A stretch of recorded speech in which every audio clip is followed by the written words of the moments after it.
नमस्कार। नारद संचार सकारात्मक सुर्खियों में आप सभी का हार्दिक स्वागत है। हिंदी पंचांग के अनुसार आज माघ मास के कृष्ण पक्ष की त्रयोदशी तिथि है। दिन मंगलवार है।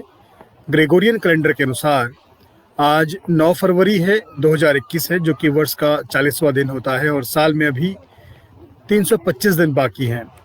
आज के इतिहास की अगर हम बात करें तो जनगणना हर 10 वर्ष में मनाए जाने वाला एक ऐसा राष्ट्रीय उत्सव है जिसमें देश के हर हिस्से में रहने वाले हर नागरिक को शामिल किया जाता है।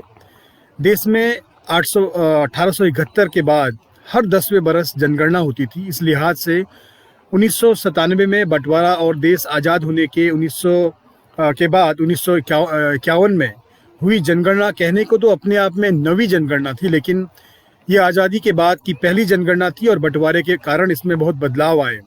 इसमें भारत का नक्शा बदलने के साथ ही हिंदू मुस्लिम आबादी का अनुपात भी बदल गया। आज़ाद भारत की जनगणना के इतिहास में 9 फरवरी का विशेष महत्व है, क्योंकि इसी दिन जनगणना के लिए सूची बनाने का काम शुरू हुआ था। और 2008 में अपना जीवन कुष्ठ रोगियों के भले में लगाने वाले सामाजिक कार्यकर्ता बाबा आमटे का निधन हुआ था। बाबा आमटे को 1971 में पद्मश्री, 1985 में रेमन मैग्सेसे और 1986 में पद्म भूषण से सम्मानित किया जा चुका है। और इतिहास में आज ही के दिन 2001 में संसद हमले पर साजिश करने वाले अफजल गुरु को फांसी हुई थी। और रुख करते हैं आज के सकारात्मक सुर्खियों की ओर। श्रम और रोजगार मंत्रालय के सचिव अपूर्व चंद्रा ने कहा है कि सरकार ने केंद्रीय बजट में एक पोर्टल लॉन्च करने का प्रस्ताव दिया है जो भवन निर्माण और निर्माण श्रमिकों एवं अन्य श्रमिकों के बारे में जानकारी एकत्र करेगा। इसे श्रम कल्याण महानिदेशालय ने तैयार किया है। यह प्रवासी श्रमिकों के स्वास्थ्य, आवास, कौशल, बीमा, ऋण और खाद्य योजना तैयार करने में सहयोग करेगा तथा 4 श्रम कोड पर नियम बनाने की प्रक्रिया भी चल रही है, जिसके अगले सप्ताह पूरे होने की संभावनाएं हैं। रक्षा मंत्री राजनाथ सिंह राज्यसभा के एक प्रश्न के उत्तर में उन्होंने कहा कि सरकार ने प्रतिरक्षा की दृष्टि से महत्वपूर्ण 101 वस्तुओं के उत्पादन में पूर्ण आत्मनिर्भरता प्राप्त करने का फैसला पहले से ही किया हुआ है। उन्होंने जोर देकर कहा कि सरकार प्रतिरक्षा सेनाओं में स्वदेशीकरण को बढ़ावा देने के लिए वचनबद्ध है। और IIT कानपुर के वैज्ञानिकों ने एक अध्ययन में इस बात का पता लगाया है कि महामारी के दौर में लागू किए गए राष्ट्रव्यापी लॉकडाउन में कारखानों से निकलने वाले जो उत्सर्जन को कम करने के कारण गंगा नदी में एक घुलनशील जो भारी धातुओं से होने वाले प्रदूषण को कम से कम 50% तक की कमी आई है। इससे पता चलता है कि गंगा नदी में कारखानों से निकलने वाले गंदे पानी की मात्रा को कम करने के प्रयासों से 5 महीने के भीतर भारी धातुओं के प्रदूषण को काफ़ी कम किया जा सकता है। यह अनुसंधान भारत अमेरिका विज्ञान और टेक्नोलॉजी फोरम के सहयोग से किया गया है।